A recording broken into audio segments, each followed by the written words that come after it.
You're probably here because you want to know what happens if I fail Army basic training. Well, it's a pretty serious thing. They're pretty much going to shun you. You're going to get sent off to the secluded island where you're never seen ever again.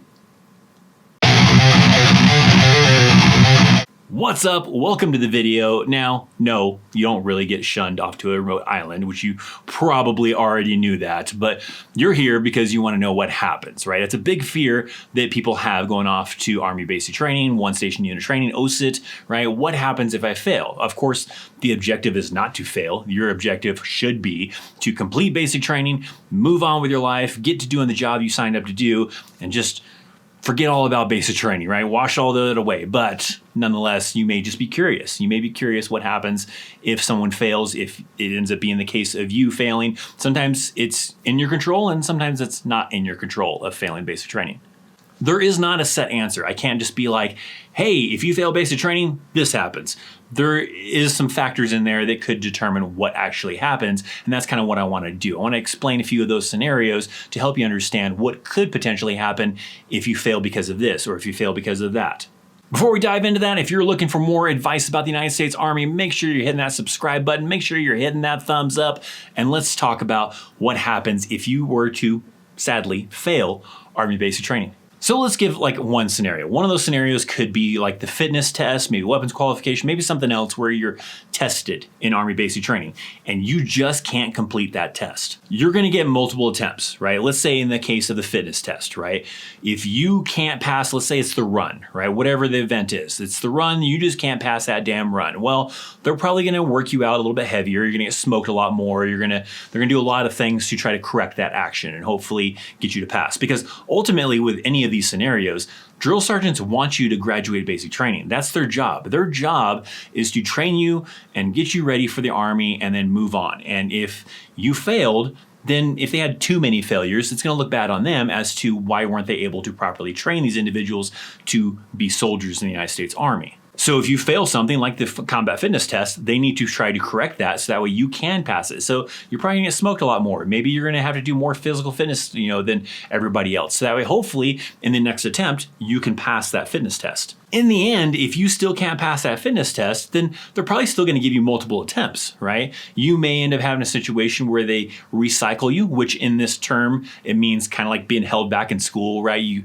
couldn't do what it was you had to do for that level, so they're gonna have you repeat certain weeks of basic training, maybe push you all the way back to the beginning. It really just kind of depends on the scenario, but they're gonna have you, kind of repeat some weeks, or in other words, get recycled. In that time frame of being recycled, it may not be immediate, right? And this could apply for other scenarios too that I'll be mentioning, but you could have a situation where you're gonna be recycled to another week, but you can't just immediately join that week yet because the class you need to fall in under is not at that point yet. So then you're what's known as a holdover. So that typically means you just kind of get stuck doing a lot of crappy things, right? You may have a situation where you're doing a lot of CQ, which is sitting at a desk. Maybe you're doing some kind of guard duty. Maybe you're doing cleanup stuff, doing other things that they would rather have you doing than some of the other soldiers they're trying to focus on training with. That could be a possibility where you're kind of stuck doing that until you get to the point where they can now reinsert you into this other class. But going back to this scenario of you can't pass the fitness test or some other type of test, well, like I said, you may get multiple attempts. How many attempts?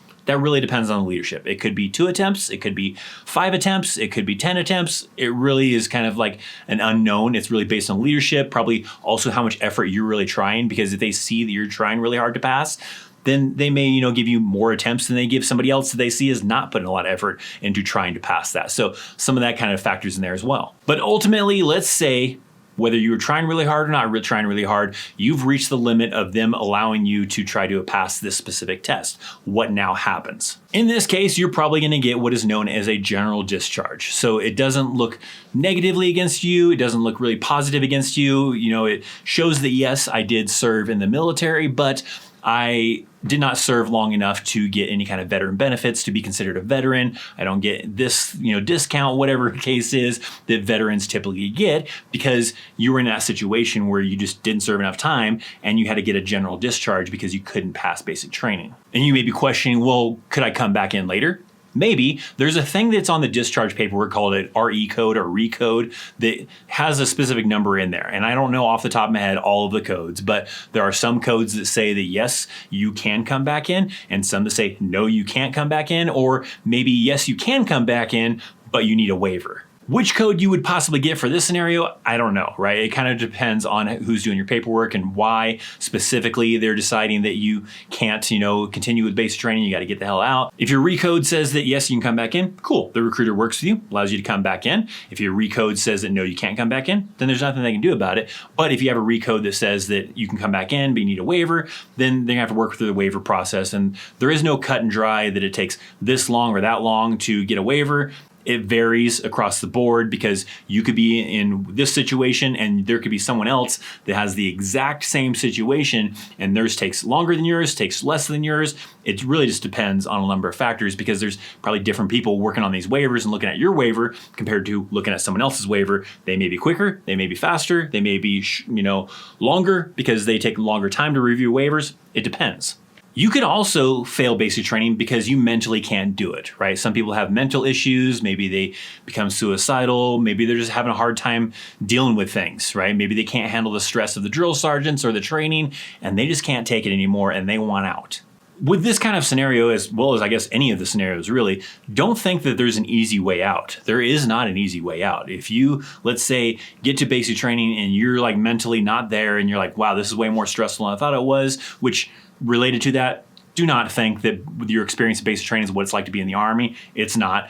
But in this case, let's say you're just having a real hard time dealing with things, right? And you want the hell out. You want to go home. Well, it's not as simple as I quit and I want to go home. And they're like, okay, we're going to send you home tomorrow. That is not the case. There's probably going to be a lot of factors in here. If you're having a hard time dealing with it because of stress, because of mental issues, because of whatever the case is, they're going to probably have a process where they're going to have you talk to somebody, you're going to talk to a counselor, you're going to talk to a psychiatrist, a doctor, whatever they need to have you do to kind of really evaluate things, right? To kind of figure out what levels are we talking about here. Are you extremely depressed? Are you, having mental issues to an extreme level and then I need to keep an eye on you? What is really going on? So there's a process they're going to have to go through to kind of figure things out. Once they do that, then they could decide that yes, this person needs to get the hell out of the Army, or no, we're going to try to do some other things to try to get them on track and try to get them back focused on what they need to focus on. Whatever, this process can sometimes take a while. So if that ends up being your plan, you're however many weeks into basic training and you just all of a sudden realize that, oh man,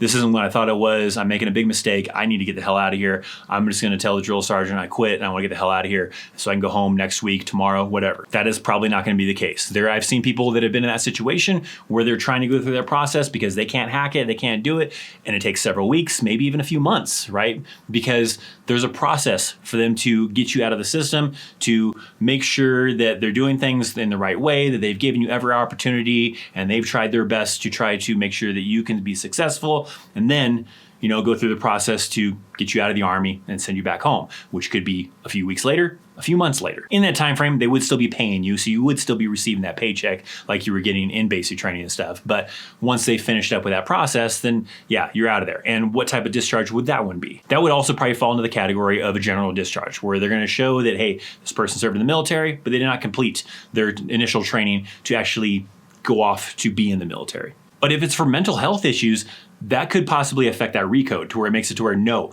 you cannot try to come back in later on because they don't want you. Or maybe it makes it to where, yes, maybe you can come back in, but you need a waiver from a doctor to say that you're mentally stable or whatever the case is.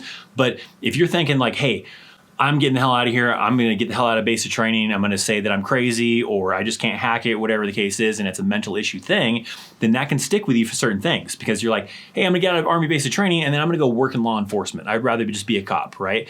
The police academy, the police force may not want you if they see that on your record that you were discharged out of basic training for mental health issues. Maybe they see it, maybe they don't see it. But do you really want to risk that type of kind of scenario, right? So there are certain things that will stick with you, right? If you try to say that I'm suicidal and I'm trying to get out and you're not really suicidal, it's still going to show up on the record that, hey, this person was discharged because they became suicidal. And now if the police force, if that's the case, you're trying to get a job working for the police department, they can possibly see that kind of stuff. But Nonetheless, it's not going to completely end your career for any type of job on the outside. Maybe you can still get other jobs. The probably main factor that could probably cause a problem with, if it was for like mental health issues, is maybe working in law enforcement, maybe working for the government. If that's not your intention and you have some other types of jobs that it's not law enforcement, not the government, not, that kind of relationship type of thing, then maybe you're just fine and you can live a great life and successful one. In some cases, getting kicked out of basic training may be out of your control. Maybe it's an injury.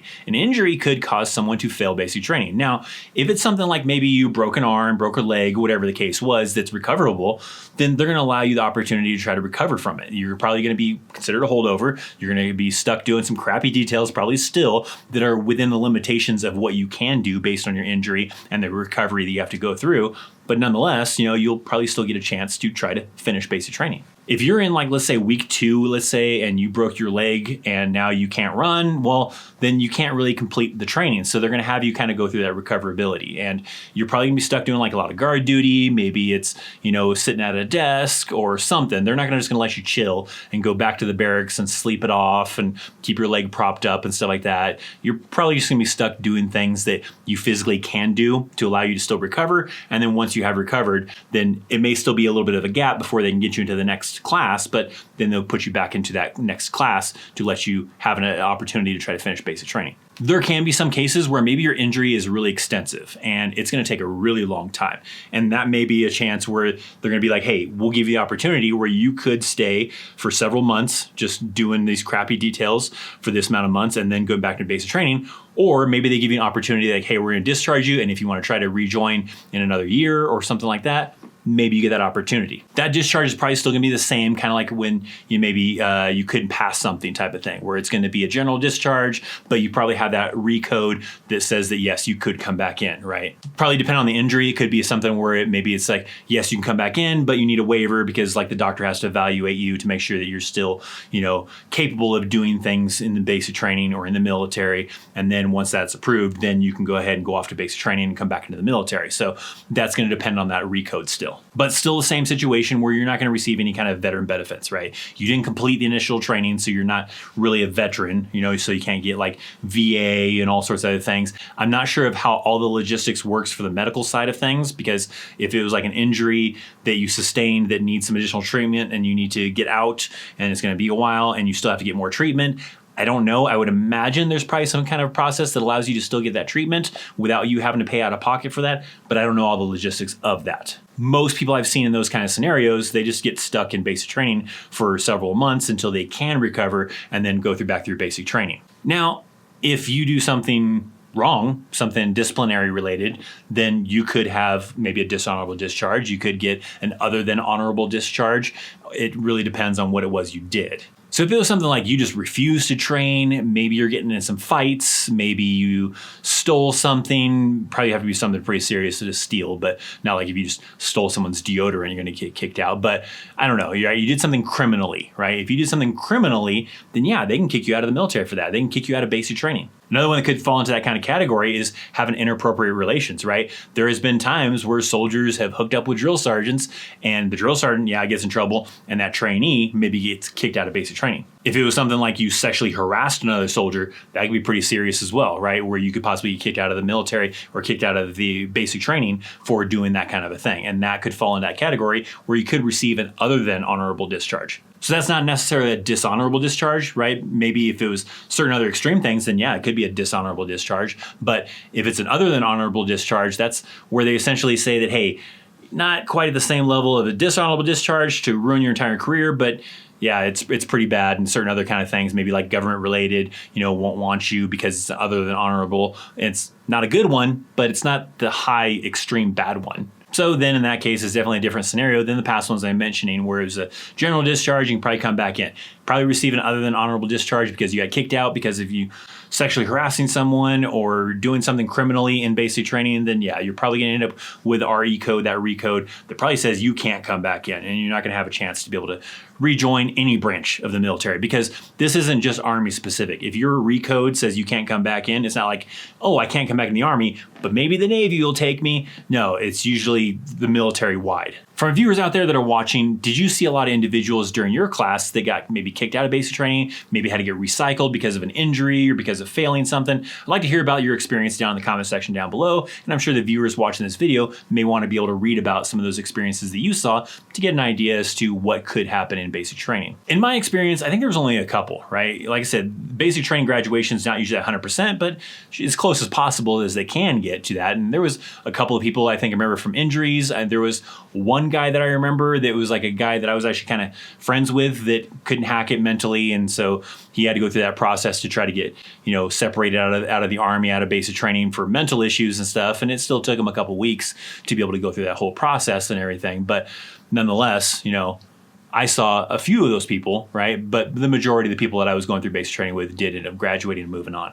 Now, for my awesome viewers that have made it this far into the video, I want to play a little game down in the comment section down below. I want you to comment with your all-time favorite movie down in the comment section down below, and that'll let me know that you made it all the way to the end of this video, because there's some people that don't have the attention span to want to hang out for the entire video. Maybe they're just really busy in life. I don't know. But for those of you that did make it to the end of the video, let me know, what is your favorite all-time movie that you love? Maybe you could watch multiple times, whatever the case is. And then maybe the people that didn't make it all the way to the end of the video will be curious as to why the hell there's these random comments about their favorite movies into the comment section down below. And maybe that intrigues them to watch the rest of the video. I don't know.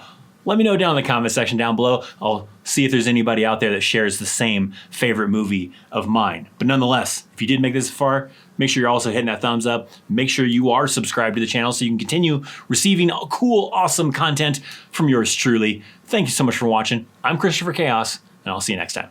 See ya.